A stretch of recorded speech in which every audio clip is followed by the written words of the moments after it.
yung ating pakwan mga kabukals. Ito, wala eh.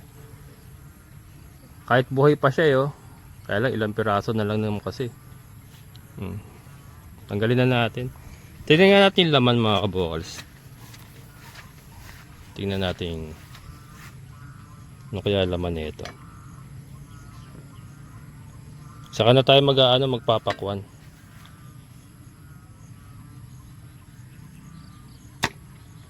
Oh. Yung mga kabukals oh. Yellow fresh talaga oh. May tamis na rin ah.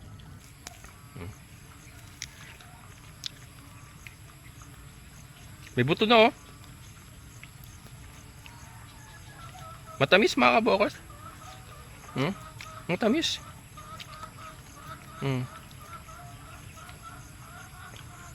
Park muna natin yung pakwan. Papark muna natin yan kasi kailangan natin pangalagaan yung ating mga hito.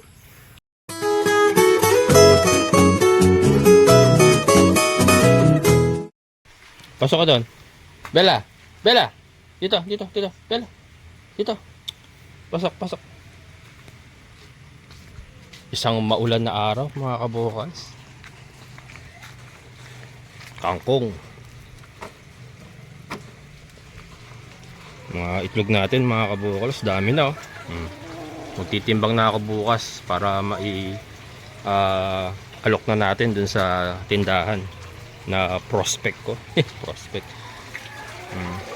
Magandang agos ng ating aquaponics. At halos umapaw na yung ating fish pond. Ang problema ko dito, gumabara yung ating mga kabukals, overflow. Ayan oh. Kita nyo ba?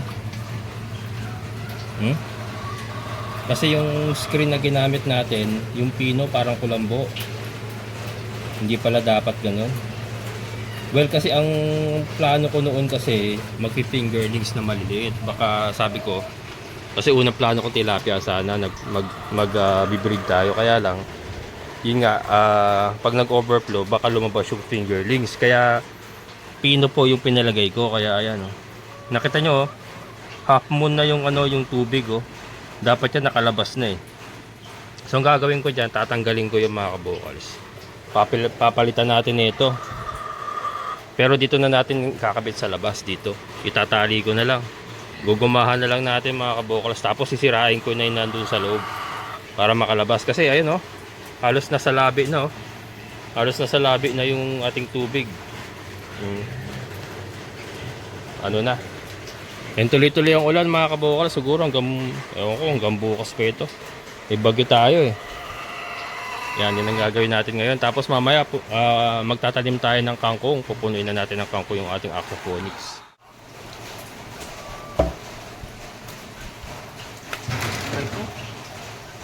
Antog ako. Wala pa naman sa pinyong bumbong ako.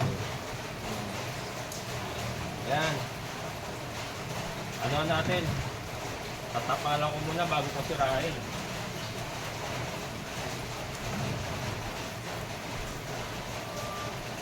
Ito kasi at least malalaki na kasi hito natin eh. Saka ano na to eh. Yung hito naman na nabibili natin, kunyari magpapalit tayo ng fingerlings. Yung mga hito na binibili natin na magkano ba yung binili ko nung nakaraan? 6 pesos ba? Ang isa? Kasi may 6 pesos, may 8 pesos, may 9. Malalaki na siya, hindi na sila kakasya rito. So kahit magpalit tayo, let's say magpapalit tayo ng fingerlings, hindi na sila magkakasya rito mga kabukals. So pwede na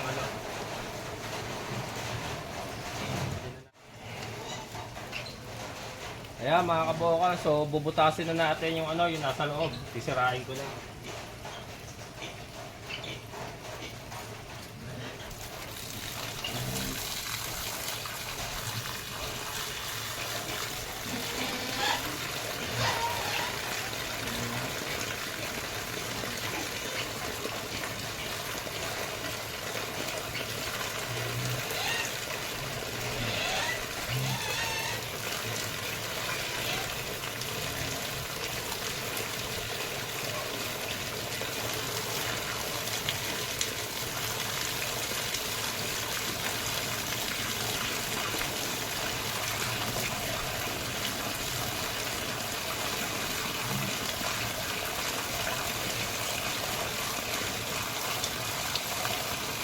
Nakita niyo ba? Umaagos na.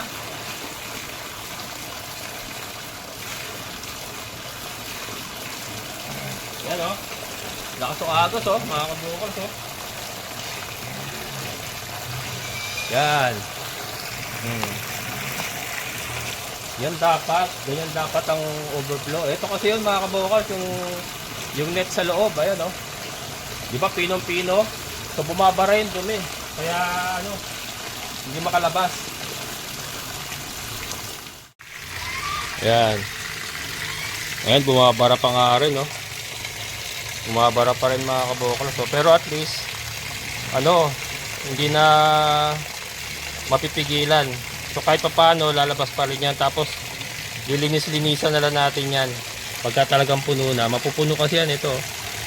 Mga ano ito, mga balahibo. Mga balahibo yan, yun. Yan, no? Pero at least dumadaloy pa rin, di ba? Kahit pa paano kasi mas malalaki na yung ano, yun, may mga kasamang burak na lumalabas, oh. Yan.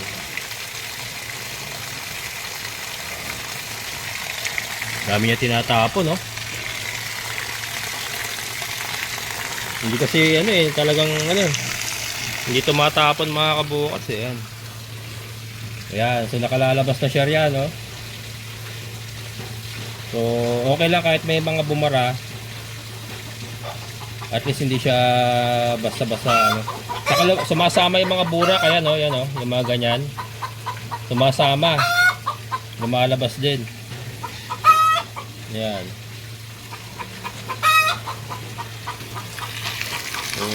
Ang itim oh.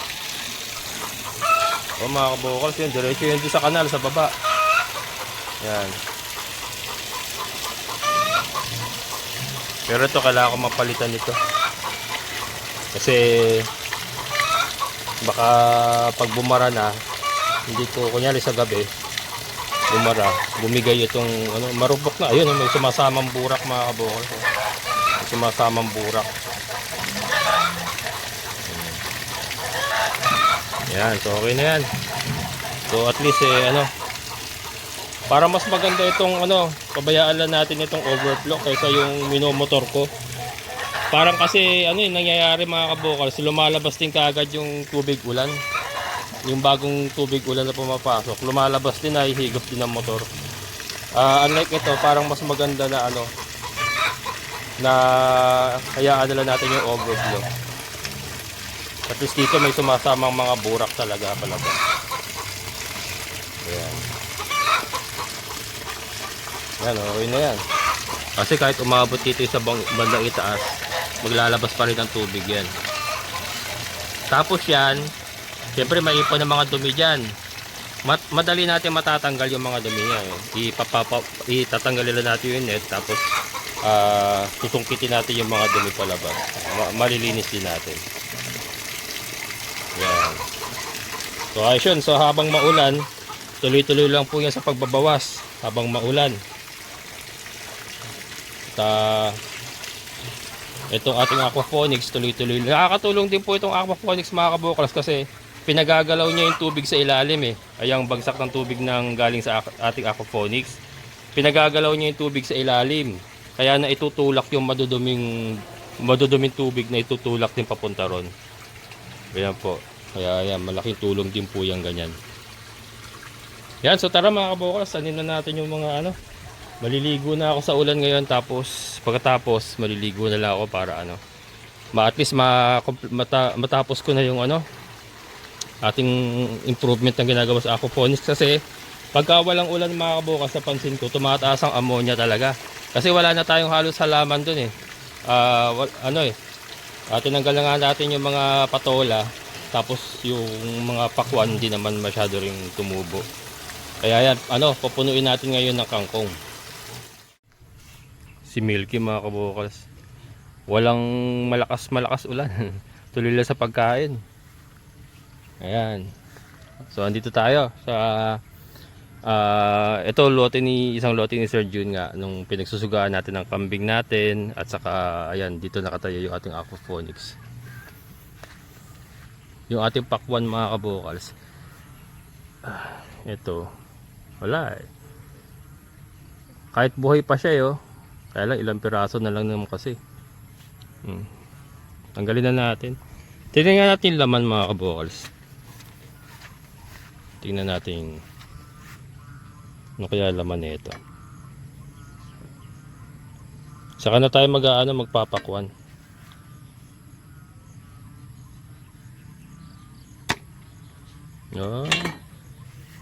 Yung mga kabokals oh.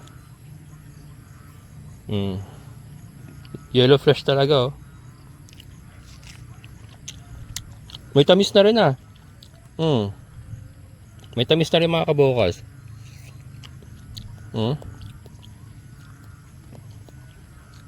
May tamis na rin. Kaya lang siguro hindi ito ang panahon na pagtatanim talaga nito. Maulan eh. So for now, tatanggalin nga muna natin lahat ng mga pakwan natin. Kahit ito.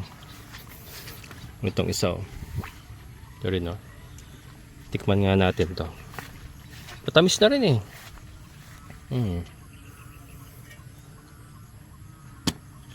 Oh. Parang sira ito.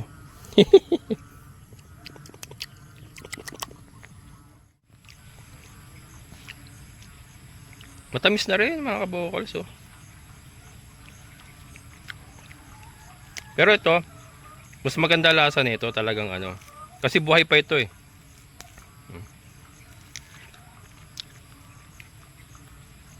May buto na oh. Matamis mga kabokals. Matamis.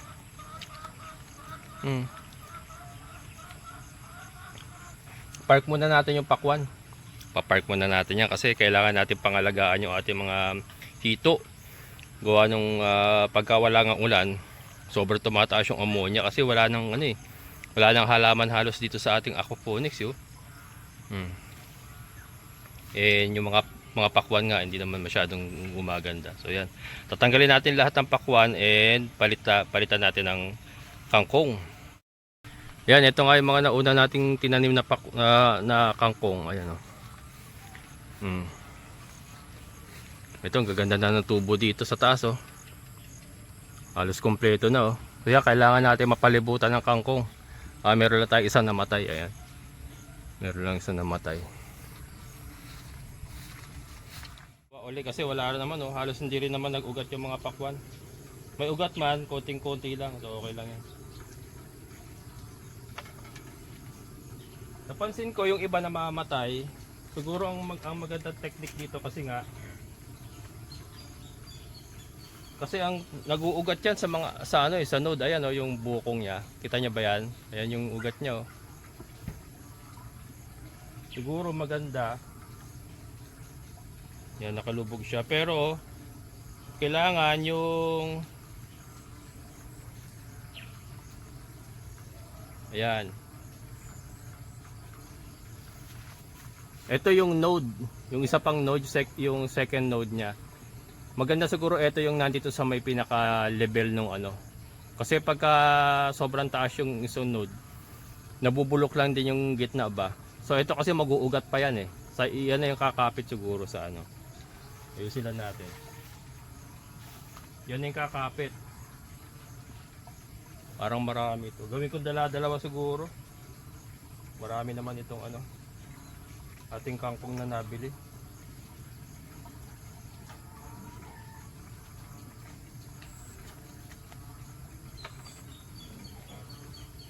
Ano ba yun?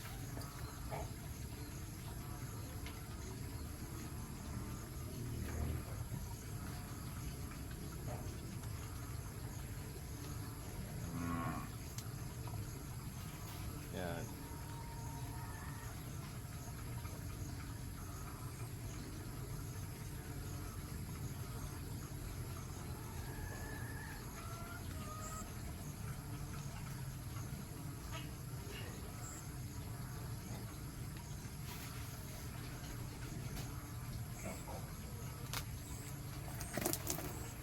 Yan o, patayin na oh. Patayin na yung pakwan eh oh. Yan, bubunutin na lang natin yan. Ganyan. Yan. tutusukan na lang natin. Para hindi rin masayang yung cup na ginawa natin. Ito kasi may mga butas-butas na yan. Ayan. Ano ko pa yan? Sinunaw ko pa yan. Nagpabaga ako ng ng katol. Yan ang pinambutas natin dyan.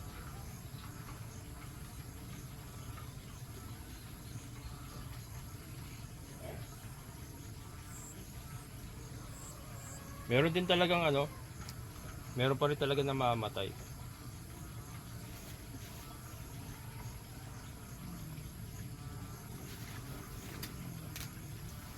Ito buhay pa to. Yan, buhay pa ito.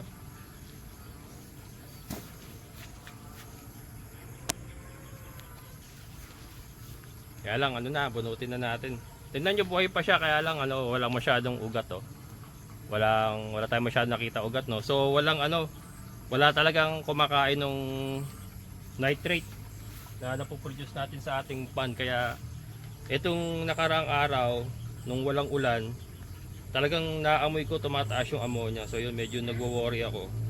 Kasi baka magka fish kill na naman tayo. Yan kasi naging problema natin dati. Na sumobra taas ng ammonia. Then nilagyan nga po natin ng lupa yung ating pond. Ayun na medyo na-control natin yung Kaya lang kasi malaki ang role nitong aquaponics natin dahil ito ang kumakain ng nung nitrate. Yan. Babalik lang doon.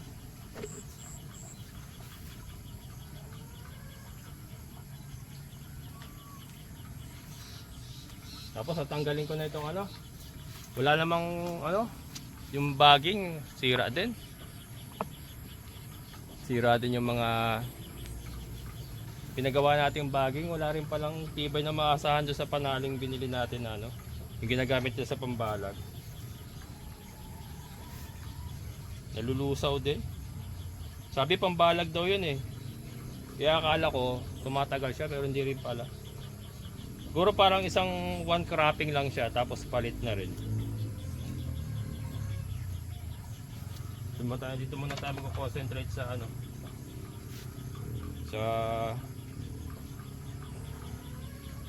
dito, kangkong.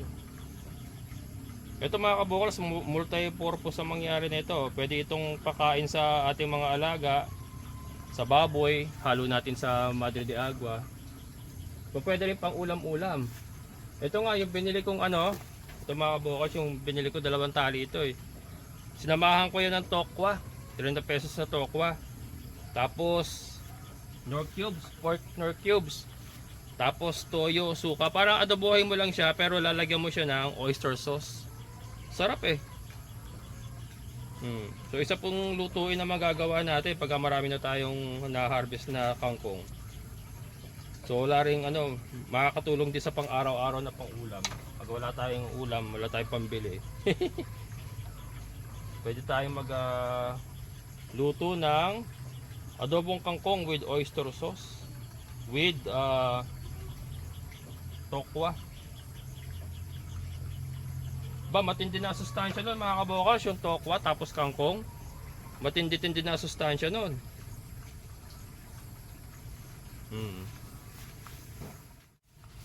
Tanggalin ko muna ito mga lumang bagging para para makilir na muna. Dami nakasampay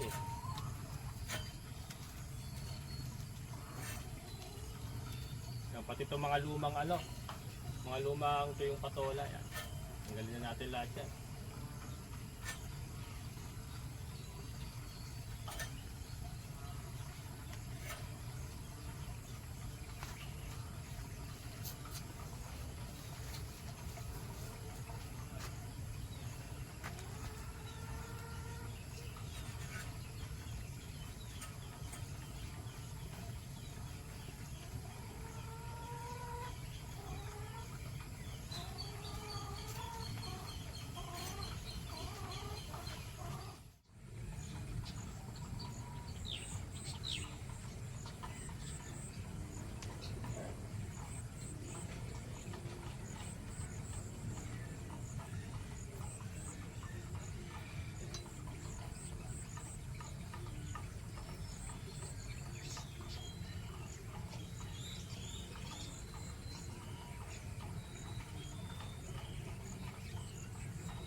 Ayan na mga kabokals, oh. Na-clear ko na rin yung itaas, yung mga balag, yung mga patay na patola.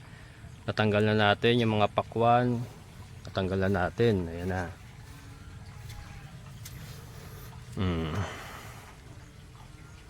Linis na mga kabokals. Mga alambre na lang yung natira na yan. Yung mga ano, tinanggal ko na yung mga ano, yung ano bang tawag doon, tanse ba tawag doon na ano.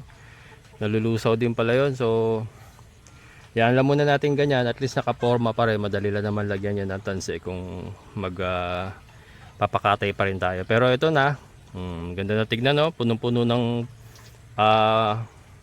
kangkong mga kabokal. So ayan yung mga kangkong natin, nakatanim na lahat. Lahat na yan na butas ay may mga kangkong. Yan. Ito. Diba? Yan, sana naman maging maayos na ang pagtubo nito mga ano. Pero kangkong na yan mga kabokals pag yan pa naman hindi pa tumubo na maayos dito ewan ko na lang. Kaya nga ano yan sa matubig talaga yan may mga iba pa parang namamatay pero tutusukan na lang uli natin yung mga yan pagka tuluyan na matay. Pero yun, marami naman buhay. Ayan, ang mga buhay po yan. Yan. Doon natin pababagsakin yan sa net. Pagka yan humaba na, doon natin pababagsakin sa net yan. Para doon sila kakatay ba, gagapang. Kasi yung mga kambing natin, pasusugain pa rin natin yan pagka maganda panahon. Lalabas pa rin natin dito yan. So importante yung mga kangkong nasa taas pa rin para hindi nila maabot. So again, ang purpose nga na ito mga kabokals, para po makontrol natin yung ammonia, kasi nag-shoot up na naman yung ating ammonia sa ating fish pond. So kailangan nating maagapan yun, dahil sayang naman yung mga hito natin, malalaki na. Ayan. Sayang yung matamis na rin yung matamis na rin yung pakwan. Pero siguro kung tag-init, ubra ngayon lang kasi talagang nababasa palagi. Try uli natin sa tag-ulan. Pero yan, ito lang muna tayo, dito lang muna tayo sa kangkong. Ayan naman kapakipakinabang din yung kangkong na yan. Sabi ko nga, pwedeng pakain sa mga alaga, pwede rin natin pagkain. Marami rin po tayong putahing maluluto dyan sa magagawa sa kangkong. Kahit 3 times a week tayo magkangkong, maganda nga yun maganda sa katawan yan Yan. Then ito, lago na rin itong malalaki na ating mga papaya talaga. Isa rin po yun sa hindi ko pa maasikaso, pero unti-unti magagawa din natin lahat ng yan. Importante na itawid na na itanim ko na lahat ngayon yung mga kangkong. Ayan mga 1 linggo lang yan. Ayan 1 linggo pa lang yan na itatanim yung mga tumubo nito. Ito. Mga 1 linggo pa lang yan mga kabokals Pero ayan may mga usbong na. Mabilis lang kasi tumubo ang kangkong, basta nasa tubigan nga.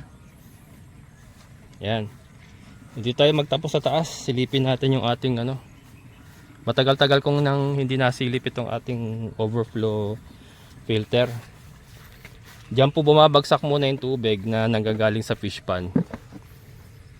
Tapos overflow system, pag sinabing overflow system, yung mga solid waste nasa hinahayaan natin bumaba, tapos yung papakita ko na nga lang.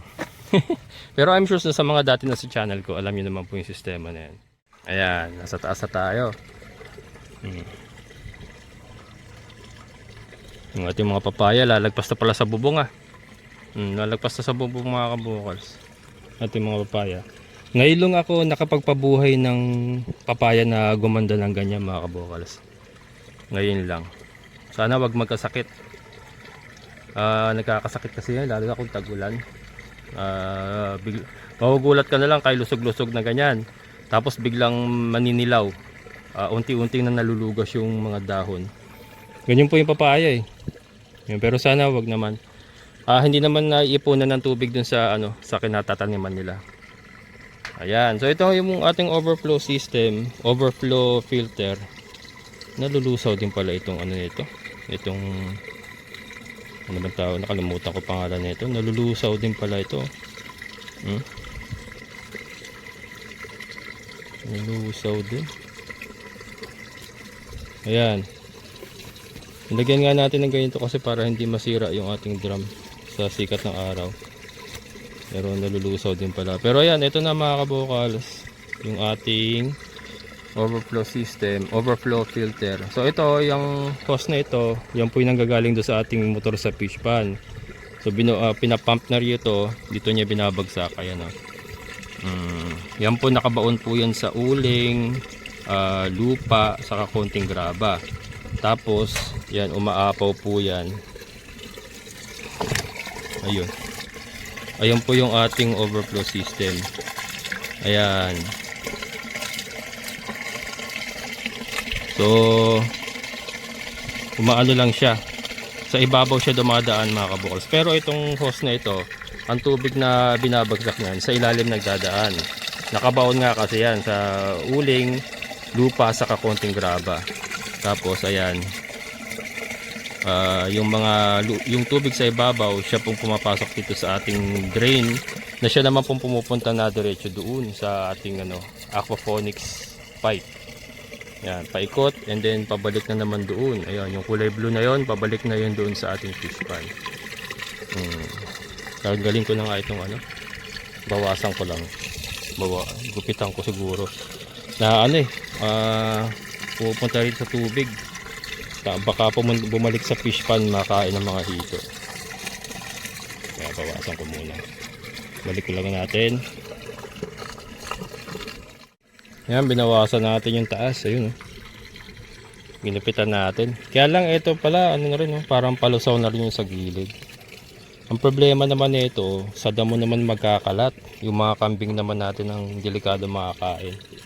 Baka tanggalin ko na lang to kasi may tubig naman O kaya tayo ng palitan natin ng drum to, pero hindi pala obra to, pamatagalan ito mga kabukals. Nalulusaw din. Wala rin tibay na maasahan pala itong ganitong pang deplet ng init yan So ayan.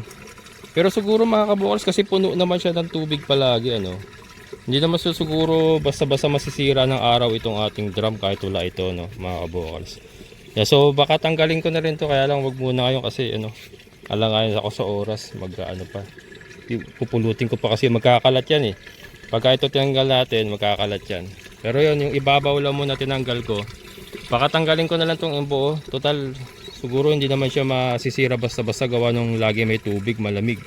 Kahit matindi init, malamig Hindi naman siya basta-basta lulutong ba. Ayan.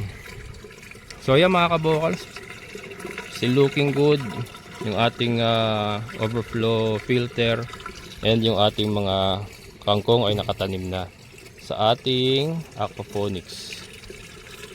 Yan, so tuloy-tuloy lang po mga kabukals, improvement, changes, ganyan po talaga. Syempre, ba't may pagpapatuloy yung isang sistema or yung isang part ng system na hindi nagiging kapaki-pakinabang. So yun nga, yung pakwan, tinanggal na muna natin. Yung patola, okay yung patola, kaya lang yun nga nag-expire. So itong kangkong kasi, ang maganda rito, tuloy-tuloy ito Tuloy-tuloy. Yun po kasi ang kailangan natin dito, yung tuloy-tuloy po na may kumakain ng nitrate.